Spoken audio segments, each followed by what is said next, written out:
Happy birthday, America. My name is Phil, and you're listening to The Lib. Yes, this episode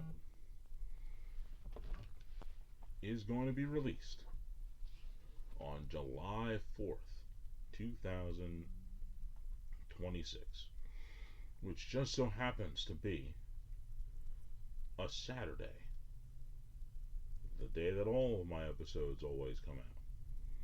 But this Saturday is different than most Saturdays. This Saturday, not only is it different than most Saturdays, it's different than any Saturday that I've ever experienced in my entire life. Anybody who's my age, a little bit older, a little bit younger, definitely didn't experience a Saturday like the one that's coming up as this episode is being released. Some of us were there in Generation X, for sure, but couldn't really appreciate it for the fullness of what it was. Now, that's 50 years ago, 1976, which would have been the United States bicentennial anniversary. 200 years. I still have some quarters floating around that I found over the years from the bicentennial, but that was actually 2 years before I was born, so I never got to experience anything about that. Now, the tricentennial, if I'm alive for it, would actually take place in 2076. I would be 98 if that were the case. So realistically, right now at 48, experiencing the 250th anniversary of the country is probably the best chance that I will experience to see the true embrace of our country. There's no doubt about it. This is now the time that I am most alert and most aware and be able to see what's going on. Now, of course, my kids, they'll be old. Not nearly as old as me, if I'm even kicking around that time. There's a potential that they could be around for the tricentennial, but without doubt, they're young and jumping around, and they'll have an interesting perspective of the bicentennial. Not the bicentennial, the 250th anniversary. One that I certainly wouldn't have experienced when I was talking about the bicentennial. They're pretty much tweens and teens, so they are going to be able to remember what's going on during this time. It's really kind of cool to think that here we are at the point where our country is a quarter of a millennium old, which is kind of funny because realistically, that's not a long time. 250 years, it's really not a long time in the grand scheme of things, which makes this anniversary that much more interesting. They called it the grand experiment. Now you see, in 250 years, truth be known, man, our country is a baby compared to a lot of other ones. Really, really is. I mean, geez, I believe it was in 1992, it was the 500th anniversary of the voyage of Columbus, and that was over 30 years ago. So that was not even the anniversary of an entire civilization. That was just one event, and that was more than twice as long as our country's been around. That's crazy. But here we are. We're gonna do it up good, have a nice time, and you got to recognize that this is a very special time in our country, and we're going to take advantage of it. And it makes it so great is it's on a Saturday, and I think that's a really cool thing. We're going to talk about that once I ring the bell. and begin the main event, which is going to happen now. Mm. 4th of July, 2026. 250 years of this great nation standing, and this is one of those situations where there is just, it's going to be really cool all over the country, but specifically here in Philadelphia, where I'm at right now, literally the birthplace of the nation. Now, the one thing that you know for certain is that of all the places in the entire country that is going to go over the top for the celebration of the 4th of July on the 250th anniversary, here in the birthplace, Philadelphia, where the Constitution was signed, the Declaration of Independence, all that was here, started here. So you can literally imagine that they're going to, as they say, show up and show out. The fireworks are probably going to be near limitless, not just for the commercial use, but the people around the city are going to go insane with fireworks. It's going to be the biggest party of, well, it's safe to say that the 250th anniversary of the country is going to be the biggest party, probably, it wouldn't be a stretch to say the biggest party our country has ever had. Maybe one of the biggest parties the world has ever seen. And that's going to be interesting. Now, it wouldn't be lesser if it was Tuesday. But let's face it, a majority of the people in this country work the 9 to 5 or even other kinds of jobs and usually have weekends off. So Friday would usually be the day that you would have your last day of work and you'd have the weekend off. So you're talking about the anniversary of the country on a Saturday. You have all day Sunday to still recover from the enjoyment, the barbecues, the parties that are going to be going on everywhere in the country, specifically here in Pennsylvania and in Philadelphia, to really put a microscope on it. And the thing that's really cool about it is I saw somewhere where you could get permits and actually get some funding if you're going to do a party for 4th of July in Philadelphia. I heard that somewhere. Don't remember exactly where it was, don't quote me on it specifically, but I heard that it was something that was going around. So they want this to be as big a deal as it can possibly be. They want to have all the block parties. They want to have everybody just celebrating the country. And that's going to be really cool. It really will. Now,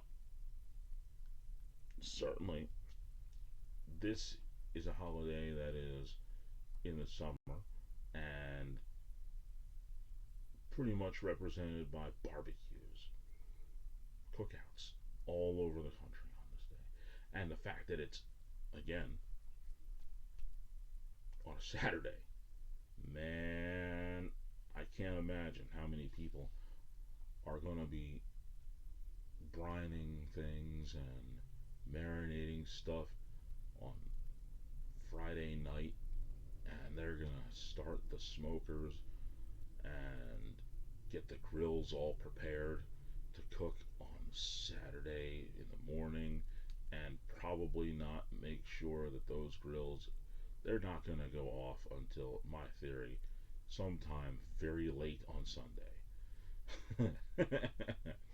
I believe that to be the case, and it would surprise me if it wasn't. I mean, all throughout the city, there's going to be great stuff going on, and the barbecues, which is going to be one of the biggest things that happens throughout the 4th of July in any year. But it makes it even more impressive and more important for this year. I can certainly say that it's going to be fun in general. It's really going to be a lot of fun. But knowing that the 4th of July has always been celebrated with barbecues, I thought that this year, of course, not doing anything major, not me, but I'm going to tell you about a few barbecues that I had attended to or actually had that were in the simple category of good, bad, and ugly. We don't want to have any of that on the 4th of July, the bad or the ugly. We only want the good.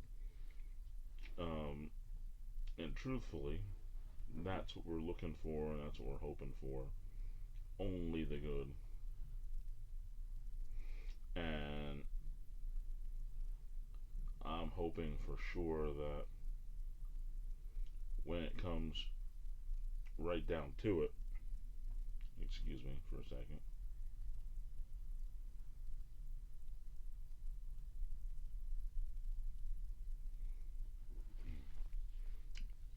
that when we get the opportunity to have a great barbecue, that barbecue is just filled with enjoyment and great food and great company. And that's the things that you need to have. When you're talking about a barbecue, it's not always about the food, but the food is a big deal. The company is what makes the barbecue more so than anything else. That's 90% of it. Because the food, man, I can come from anywhere. And you could be surrounded by people that you don't like, and the whole thing is completely ruined. And it's certainly something that you don't want to have endure.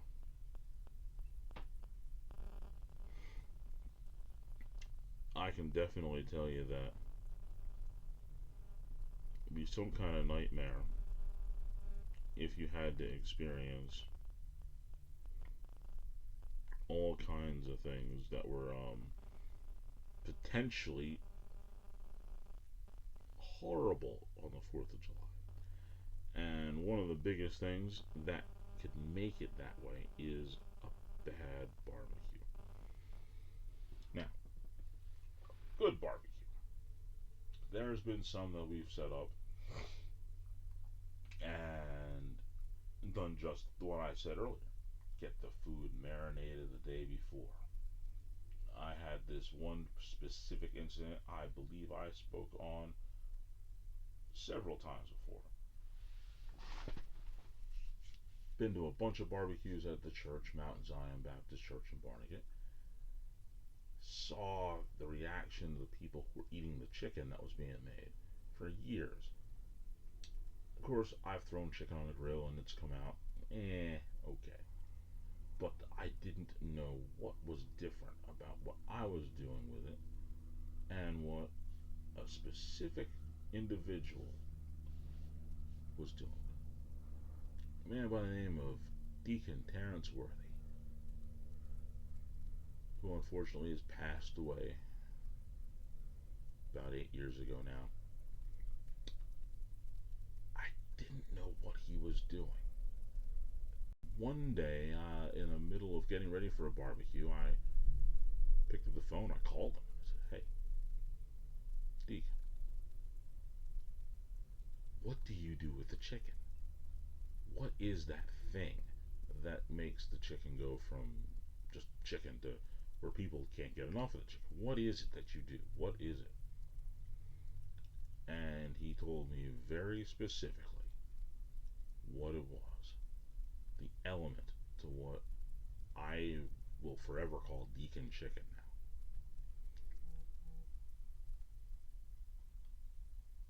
now. Low fat Italian dressing. You put the chicken after you clean it and you let it marinate in low fat Italian dressing. Minimum overnight. The oils and the spices from the Italian dressing gets into the chicken, and it just changes the game. Throw that stuff on the grill, put some barbecue sauce on it, whatever you want. I have a couple that I make, specific barbecue sauces. I also have um,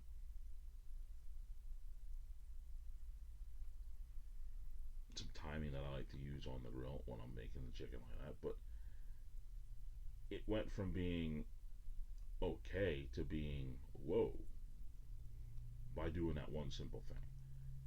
Changed the entire game. It went from being it's a good barbecue to like whoa, can't believe we didn't have this before. All the people enjoyed it. It was a big hit, and it was all because of that phone call. That was truthfully what I would have to say as far as barbecues go. That was the ultimate good. Getting the deacon chicken ready and cooking it that way, that totally changed the game. It made it different, it made it special, and it just was magnificent. That was absolutely one of the best ever barbecues, and the chicken was the star, no doubt. Now, we'll talk about bad and ugly. Don't really want to do that when we're talking about America's greatest day in personally my lifetime. But there was definitely a barbecue that was not so great. That barbecue ended up being spoken about by me a couple times, and the general result was just ugh.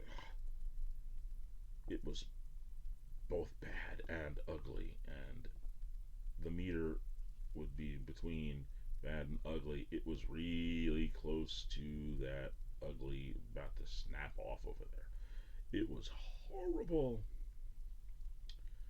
An individual, let's just say a couple that we will remain nameless, had the great idea that they were going to host a barbecue. All the friends come on over. Okay?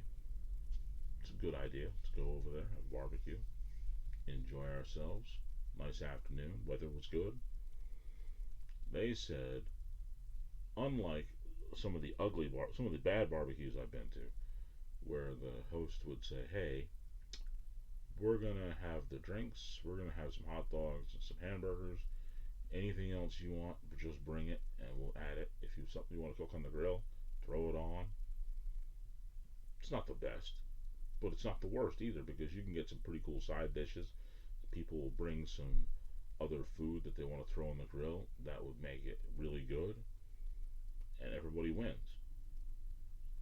So it's not the best, but it's not the worst. But this thing, they said, hey, we will provide the grill, the charcoal, the lighter fluid, and the location. Everybody else bring everything else. There was no baseline for food. There wasn't like a baseline drink. Like, they didn't say we have a cooler full of soda or even a cooler full of water. None of that. You want it, you bring it. Whew. And man, oh man, it got so bad at this particular barbecue that one of our friends brought water ice, and thankfully that individual did, because it was the only liquid in the place that had any sort of flavor that was not from the tap. They had nothing else to drink. Had I not chosen to say, oh yeah, I'll bring a couple packs of hot dogs because I wanted some hot dogs, had I not done that, there would have been no hot dogs at all. Memory serves me correct, nobody brought burgers. There wasn't a single hamburger at this barbecue. None. So my hot dogs were on the grill. Somebody went and got some hamburgers and a few more bags of hot dogs after they got there, and they realized that the baseline was not good. As people bought some chips, people bought some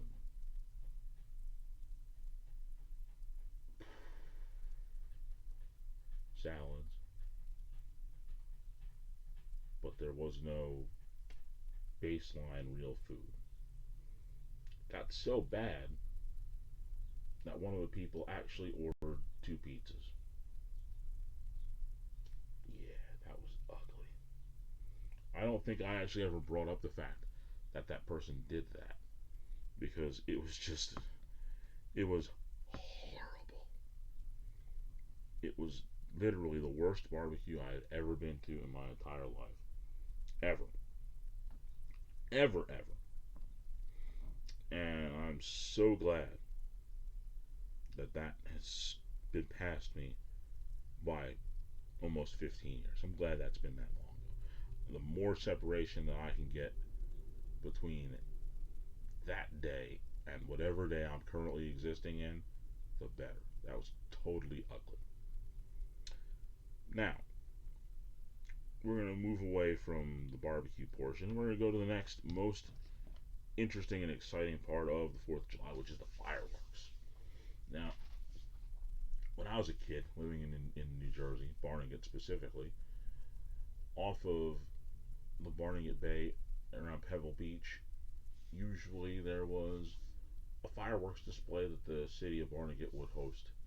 And during that fireworks display, it was usually pretty good half an hour of fireworks, and you'd see people that you hadn't seen in a while from school, and it'd be a great crowd there. They'll be waiting to do it. They would go on a boat, and they would shoot off the fireworks, and it'd be a great time. They'd have ice cream trucks and all kinds of vendors there, and the fireworks would start around 8:30, 9 o'clock, whenever it got dark, and it would be over before 10. It was always a good time. Always was. Until it wasn't. The ugly day. We'll talk about that. One time, they just, for some reason, they had a bad part, and it was really bad. They just sort of had the display. It went for like 5 minutes. Worst fireworks display ever. That was bad. But it got ugly when another year the fireworks were getting shot off out in the from a boat, and a firework went really low, and it burned some of the people who were on the boat, and they got hurt pretty badly. That was ugly. But then we have the good. Tremendous displays of fireworks. Like I said, half hour long, all different colors. Everybody enjoyed themselves. It was a great time, and the atmosphere was great. And for some strange reason, it seemed like most of the time it was pretty fair weather. There weren't any clouds really, and it didn't really rain that I can remember during that time when I was young in Barnegat. A few of the times I went to go check out some fireworks here and there, and it was overcast a couple times, but they cut the event a little bit short because of the overcast nature. There was nothing you could do about it. Now, here in Philadelphia, it seems like they go insane for fireworks. Macy's just, they pretty much say, okay, how many fireworks do you want? How long do you want the display to be? And then Macy's says, okay, that's what you want, we'll double it. They put on incredible fireworks displays that you can see from the river. It's crazy. It's good stuff. And it should be. Like I said, Philadelphia, the birthplace of the country, that's where we have to be the standard for the celebration of the 4th of July. There are plenty of other cities around this country that can be the standard bearer for other different things. But when it comes to the 4th of July, Philadelphia has to be on point. They got to take the lead. They got to show everybody else how it's done because that's what we do in Philadelphia when it comes to the 4th of July. It really has to be that way. And ever since I've been here in Philadelphia, it's been that way. In fact, in my neighborhood where I'm at now, man, people get fireworks for Mother's Day. There were fireworks going for Mother's Day. In fact, it was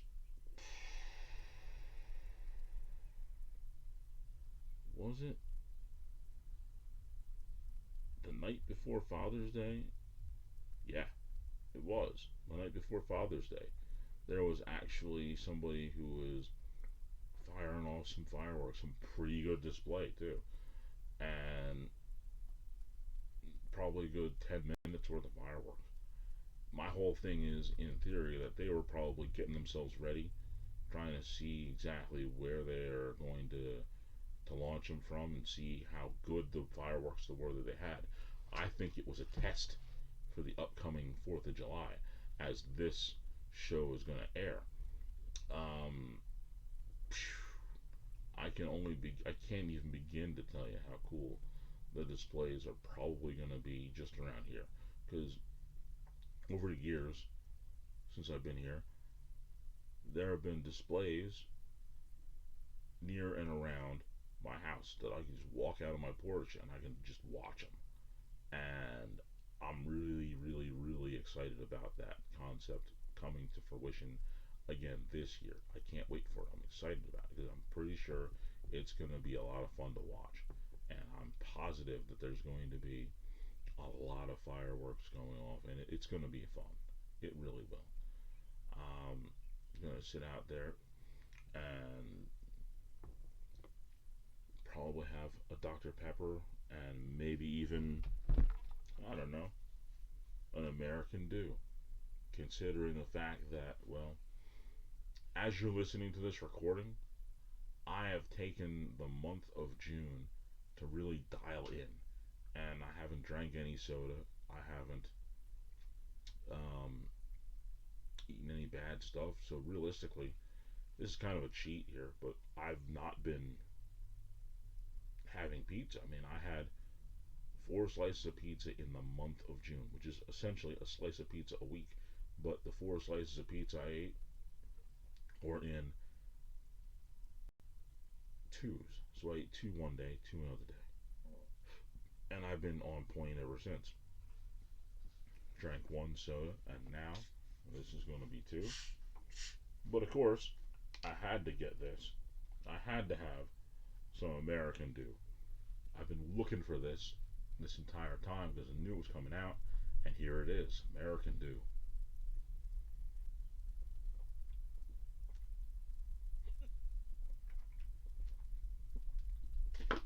And I can tell you that because it's American Dew, it tastes better than the regular Mountain Dew ever did. Truthfully, it's part of what makes this entire country great. I'm going to be out there watching the fireworks, and I'm probably going to have myself another American Dew. And I expect that usually because during the 4th of July, the fireworks will start the second there isn't even a sliver of sunlight. That very last little bit, when that goes, all of a sudden, bang, bang, bang, bang, bang, bang, fireworks everywhere. And I can tell you that usually lasts like an hour, hour and a half, 2 hours.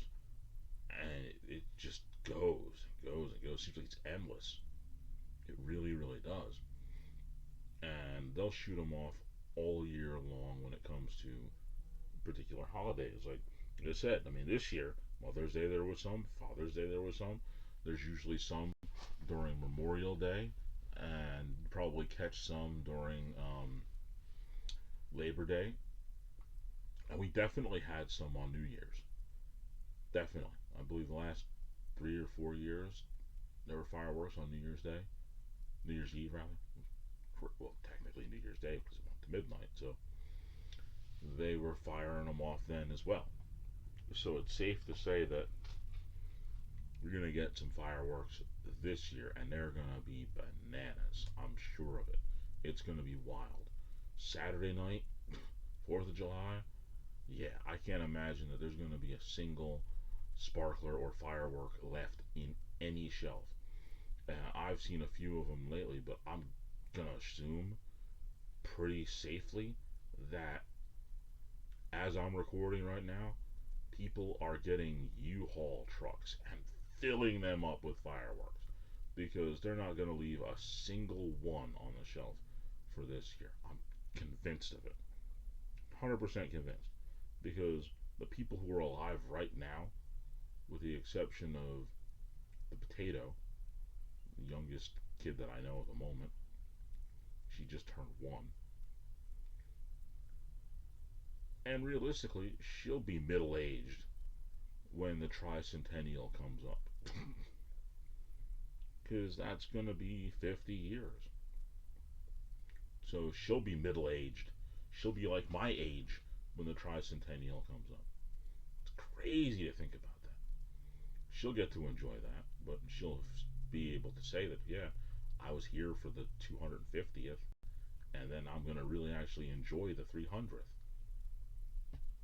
It's crazy to think, but yeah, she'll be middle aged. um, let's talk about some sports. Always talk about some sports. Now, I'm going to tell you, it would have been impossible to do what was done with the UFC on actually the 4th of July. UFC 250, where they had those incredible fights. If you're into the UFC, you will know that that 7 fight card on the White House lawn was it was incredible. I mean, they had the United States Marine Band playing the fighters to the ring, to the octagon, excuse me. Um, every fight ended in a knockout. It was crazy. It was crazy. Like, you can watch the UFC on a regular basis, like I've done since it's been on Paramount Plus. And the one thing you can rest assured of, more fights go the distance than you will see finishes. They just do. You're going to have a few cards where you're going to catch more finishes than you will have decisions. But on the most part, you're going to see a lot of decisions and a lot of finishes. It's going to be a good mix. Not at that UFC on the White House lawn. Every single one ended in a knockout. And each one of the fights was better than the last. And the main event,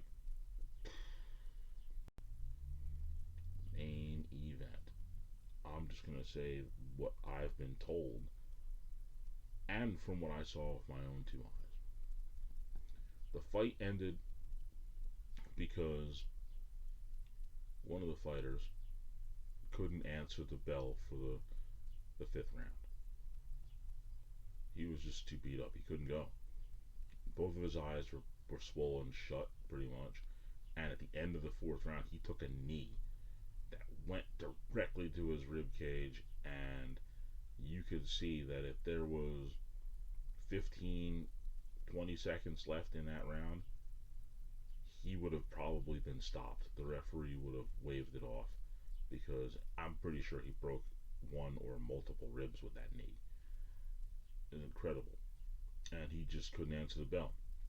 And most of the commentators and people that I've heard talking about that fight, the main event, that it was probably one of the best fights of all time. Of all time. Man, the guy who won looked like he was about to get beat in the 2nd round, but he was able to regain his composure and he finished it off.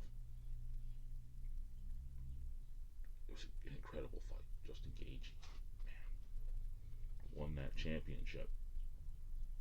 It was just insane how good that fight was. It was insane. But we wouldn't have been able to do that on the 4th of July because there's so many other things that are going on. And as a result of that, I mean, you figure the White House is going to be kind of busy that day, right? But there are some sporting events that are going to take place that are going to be of what I'm going to say extreme interest on the 4th of July. Now, I am a baseball fan, and I like to tell you that I am not a Phillies fan, even though I'm here in Philadelphia. My guys are the Yankees. What's more American than baseball? What's more American than the evil empire, quote unquote, the Yankees? What's even more American than their rivalry with the Red Sox? Absolutely nothing. The fact that the owner, the original owner, the boss himself, Steinbrenner, George, was born on the 4th of July. I mean, how much more American can you get than that, right? Well, turns out that by some confusing accident, wink wink, what kind of an accident would there be having the Yankees play on the 4th of July against the Red Sox, right? But they play, and that's going to be a very interesting game. Yankees, Red Sox. And I'm going to tell you right now, the Yankees are after blood this year. They came so close to doing it again and winning yet another championship, but Shohei Ohtani was too much for him. I don't know if Shohei Ohtani is going to be too much for him now. Judge looks ready to win. He wants to sit there with Jeter, and he wants to be a part of that group with Yogi Berra and Babe Ruth and Joe DiMaggio. He wants to be in that company. And in order for him to do that, he's going to have to win a World Series. Granted, he has the American League home run record, but I think he also wants some jewelry. And I think that this year is a really good year and a really good possibility for that jewelry to come to him. Now, to talk about a sport that I'm not so interested in, and I'm going to go ahead and I want to say that I am not interested in this sport. I don't like it. I am not a fan of it. I have no plans on watching a single second of it. But I will say this.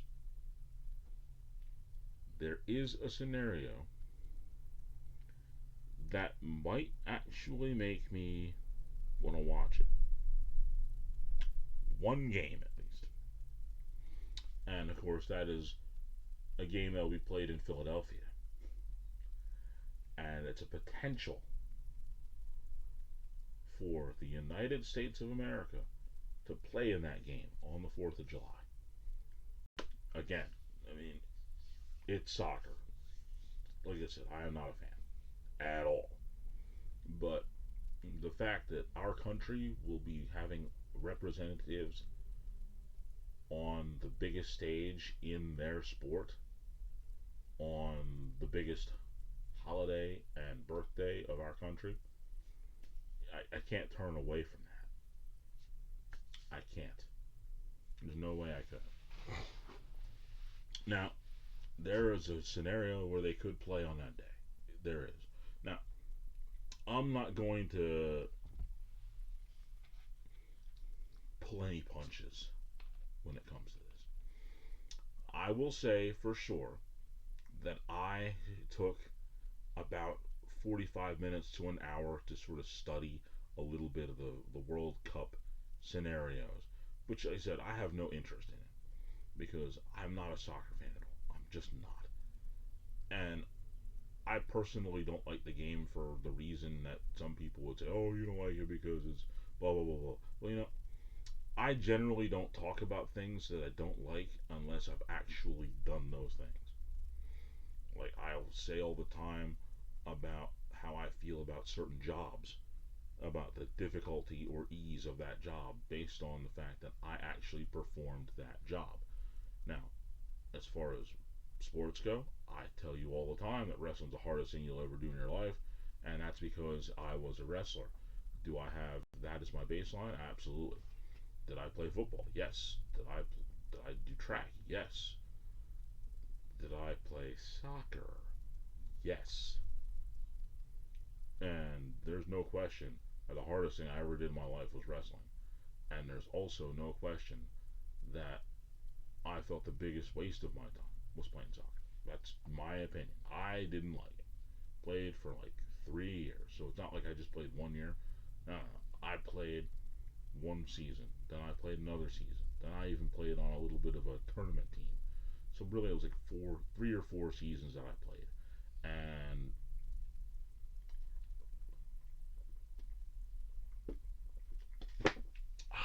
American Dew. My opinion of soccer was I don't like it. I really don't like it. And I played it, so I believe that, hey, that's what it is. Now, like I said, I went and tried to sort this stuff out a little bit because sports are sports and brackets are brackets and it's negotiable. You can figure out kind of how things go on, right? But from what I can tell, from my hour of digging into the World Cup brackets, this thing is more confusing than the NFL on week 18 with a team that is on the bubble to make the playoffs with those crazy scenarios. If the 49ers defeat the Rams are out. If the 49ers beat the Rams, but you have a tie between the Giants and the Eagles, the Rams will then still advance to a lower seed and make the playoffs. Imagine that times a billion. And now you're talking the World Cup bracket and the scenarios with. For me to look at it for an hour wouldn't do it justice. I would have to have literally, the second that I knew that the World Cup was coming to the United States and this thing was going to be a possibility, I would have had to begin studying soccer in the World Cup format then. And maybe I would understand what's going on now. But the truth is, there are two scenarios that I was most interested in, and one of them is possible, the other one is not. And I understand why it isn't. And that's where I kind of want to go. First case scenario, a game that is very possible for the United States to play, because right now they are, the whole thing is broken into um, groups. There's a lot of groups. I believe it goes to like from A alphabetically to J or K. There's a lot of them. There's a lot of groups. There's definitely A, B, C, D, E, H, K, L. Well, there's definitely up to L. So there's at least 12 groups for sure. There might be more. I can't remember off the top of my head, but I know that is a fact. There are at least 12 groups with 4 teams in each group. Now, having said that, you have to survive your group in order to get to the qualify for the elimination rounds. And the United States, as of me recording this episode now, leads their group. And they are in Group D. Now, the playoff scenario I gave for football, NFL football, is complicated, but it's easy to digest in comparison to this. This will give you heartburn. It will make you have an aneurysm thinking about this and contemplating all the different moves. I could never be one of the play-by-play commentators or colormen for this and have to explain this to people, because I would need charts and pointers and slides and a doctorate from MIT in order to make it understandable to me. But then for me to relay that to someone else, whew, I don't know if I could. So I tried to simplify it as much as I could, because I know that there's something about a 74th and a 77th game. And there's a possibility that the United States would have to play the winner of one of those two games, potentially, and that would be the game that they could play on the 4th of July.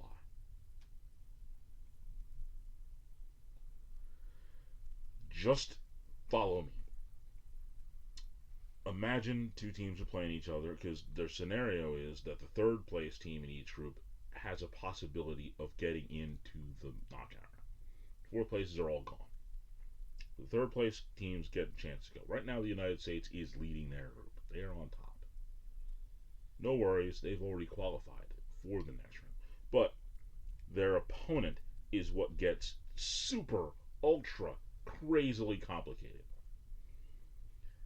There is a scenario where the one seeds, the winners of the first of each group, have options to play either a team that finished second or a team that finished third. If that's not complicated enough,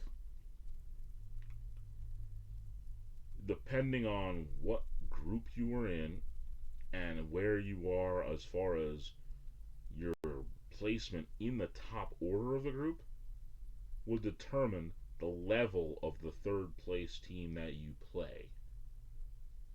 Yeah. And as of right now, as I'm recording this on June 25th, 2026, the United States would have to play the best third place team amongst these teams. Now, I didn't even get in to find out what countries' teams that they would be. I just know the groups that are competing to be in that area, and whichever one of these teams is the best, they would then play the United States. That's as far as I know. And the groups are Group B, Group E, Group F, Group I, and Group J. So there are 5 potential opponents that the United States can play. That would be the best seed of one of the best seed of the three level player teams, the teams that are in 3 that are on their side of the bracket, apparently. So these 5 are on the United States side of the bracket, and the one that's the best one then plays the United States. And I'm not even sure if they get to play them in Philadelphia, which is their game that is supposed to be on the 4th of July. The potential is there. It's possible. And it's more complicated than trying to get your NCAA bracket together and win every single matchup next year, because now they've expanded the field, so it's even more teams. So imagine how much harder it'll be to have a perfect bracket. This is even more complicated. And like I said, I would need a doctorate from MIT in order to really understand it myself, and then to explain it any further than what I did. But the best explanation that I can give is the potential for the United States to play in Philadelphia. They would have to play the best third place team amongst these 5 groups. Either Group B, Group E, Group F, Group I, or Group J. One of those 5 teams will play the United States potentially on the 4th of July. Who that is, I don't know. As of June 25th, 2026, I have no idea who that team is going to be. Which group they're going to come from, I have no clue at all. But the one thing I do know, and it's a sad scenario, but it would have been the one that everybody in this country, and probably everybody in their country, would want to have seen. And that is the low key game that everybody wants to see on the 4th of July. No matter who you are, where you're from, if you have any idea about history, the United States versus England in Philadelphia on the 4th of July. That's the game that I was super excited to see if there was a potential for that to happen. But it's not a possibility.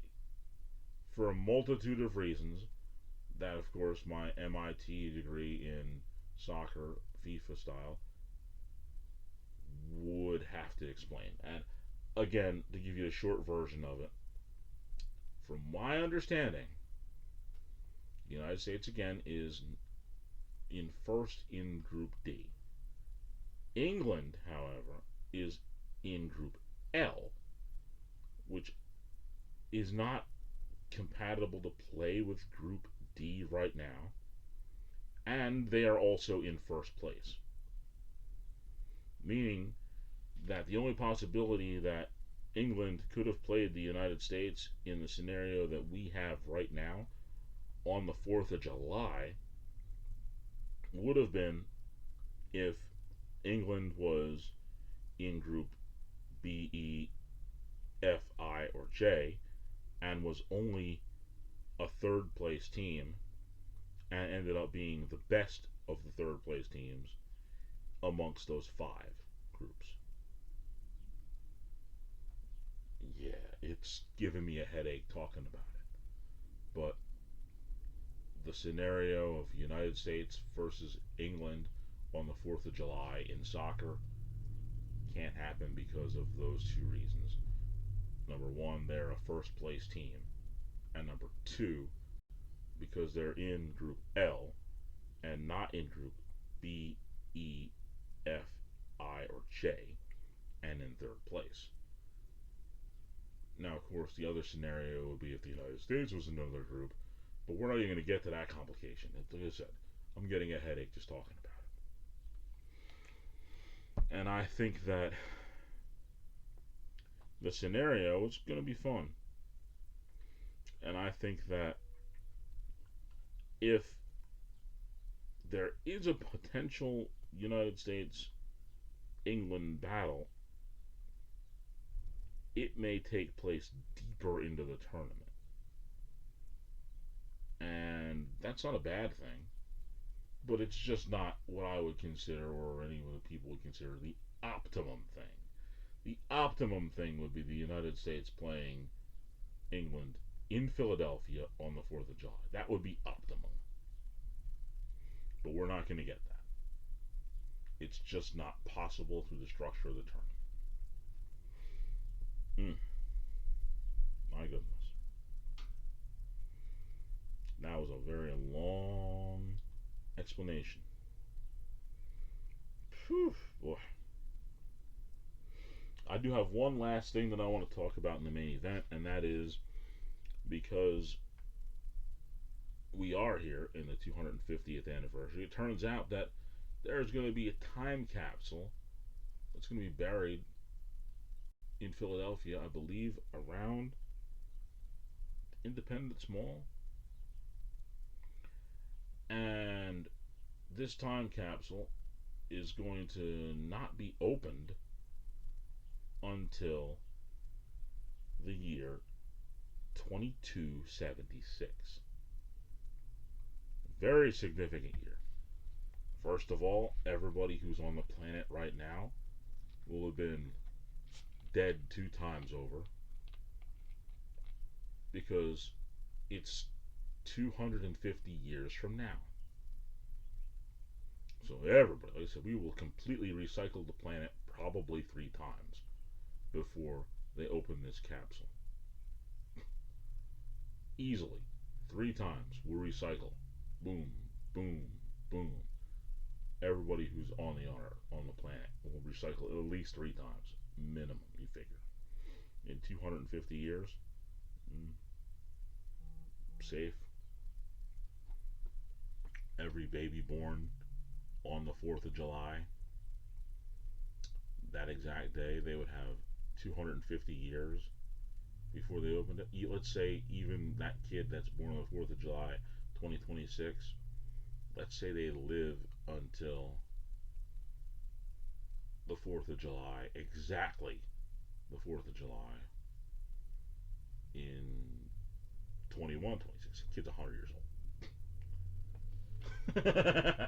And I guarantee there's going to be a few who will be that old.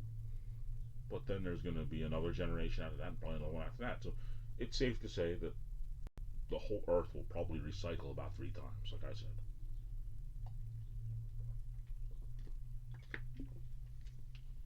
Before they open this time capsule. Now, of course, in 2276, that will be the quincentennial. Quincentennial. That'll be the 500th anniversary of the United States. Should we be strong enough to last that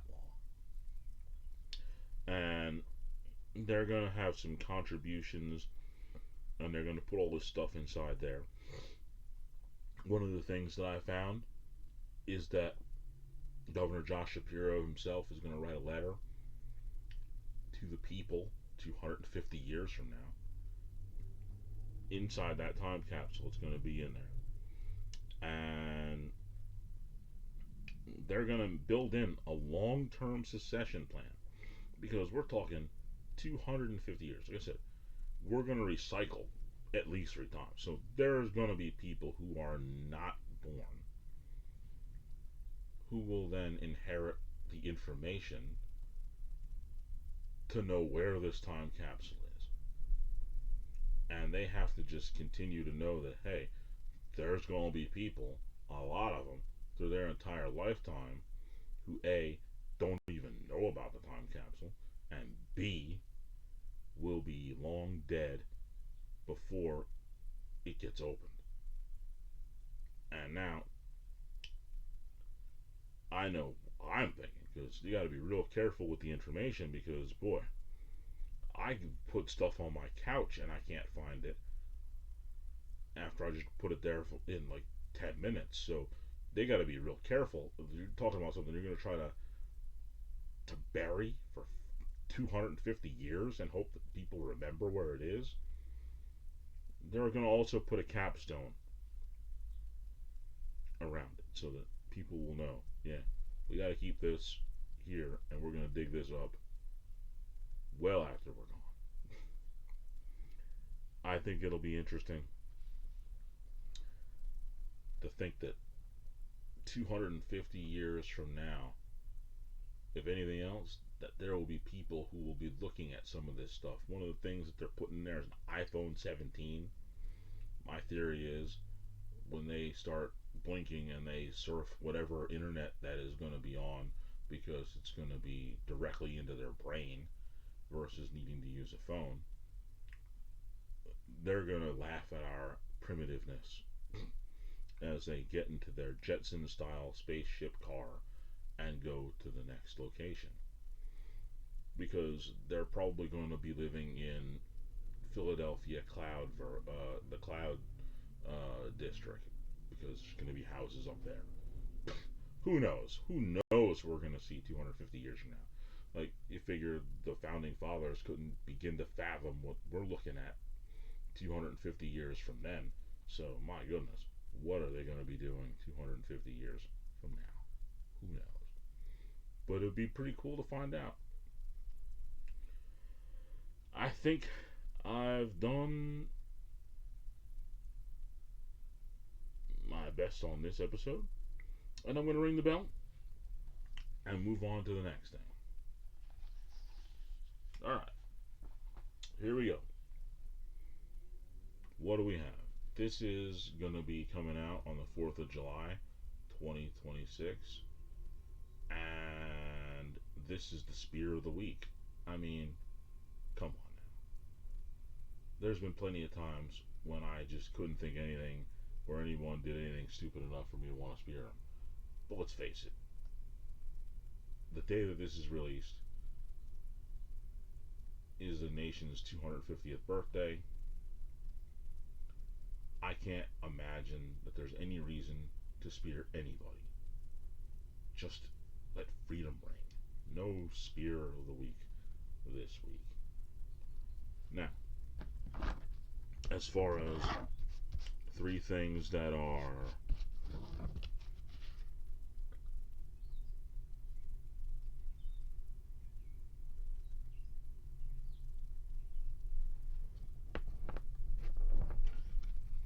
well, I think this would be an appropriate one. I just looked at it real quick and I'm pretty sure I know the answer. And I think that because I know the answer, of these three things that have one thing in common, I think this is the perfect one for this episode. The three things are the hardest working man in show business, soul brother number one, the godfather of soul. Now, the hardest working man in show business, soul brother number one, godfather of soul. That can only be one person. And considering the episode, one of my favorite songs that this individual sang, he did in Rocky 4, and it was Living in America. The answer has to be James Brown. Yep. Nicknames of James Brown. Living in America. Apollo Creed came down in his red, white, and blue trunks to fight Ivan Drago. That is absolutely the guy. That was a perfect one for today. Couldn't ask for better than that one. Not a possibility. Now, let's see. The questions that we have. What do we got?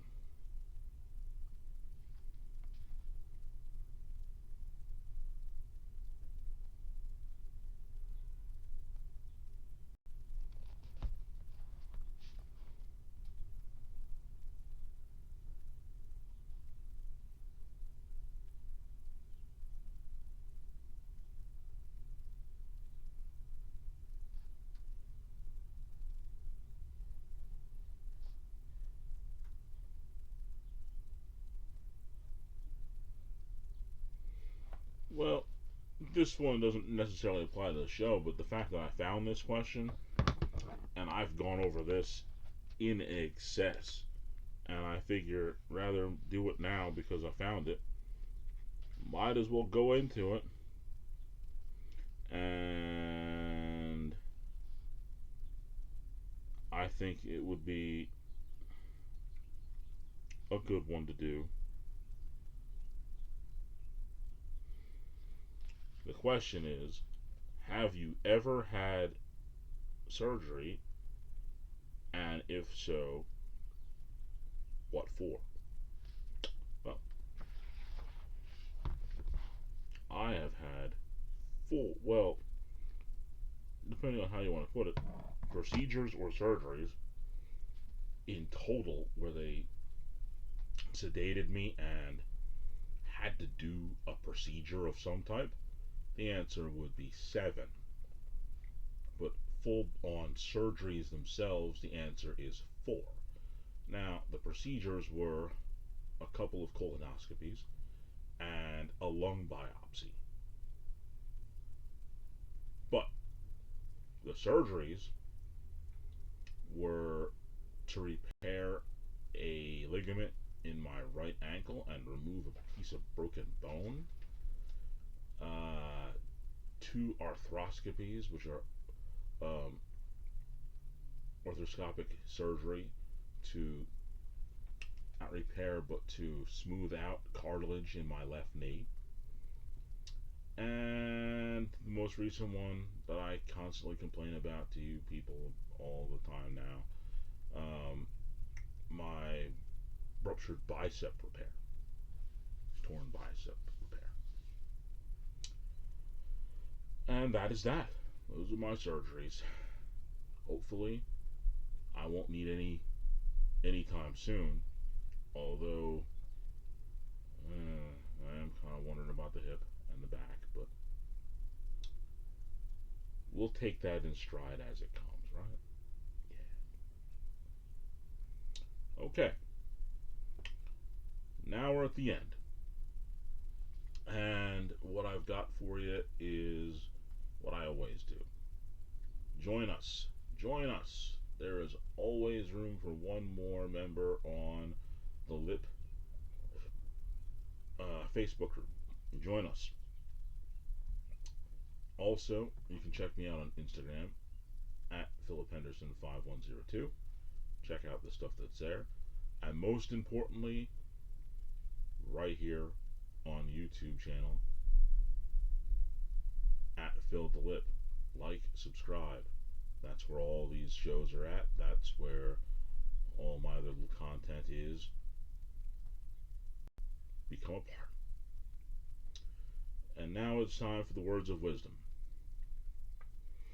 I haven't mentioned the one elephant in the room about the 4th of July, and I chose to do that on purpose. I wrote it down in my notes and I was going to talk about it in the main event, but I want to encapsulate it very, very much here at the end in one statement. A statement that I usually say every single year at the end of the year. But here we are, probably halfway through, so it's going to be twice that this is going to be the words of wisdom this year. Obviously, the 4th of July is a barbecue holiday, and many people drink to excess, and they're going to be driving, and it's going to be dangerous for people to do it. Take Ubers. Man, Zenith Transport, that's what he does. I know that he's going to want to enjoy himself and have some fun, but truthfully, if you want to get home, you might be able to contact him. You never know. He might be up for the job. Patrick Houston and his Zenith Transport, you never know. Might be something you might want to consider on the 4th of July. But even if you don't, I would prefer you to follow these words of wisdom that I use every New Year's Eve, and I will definitely use them on the 4th of July. That's coming up on a Saturday. And that is, don't drink and drive, because the life you save might be mine. On that note, my name is Phil, and you've just listened to The Lip. I'm gonna go have another hot dog.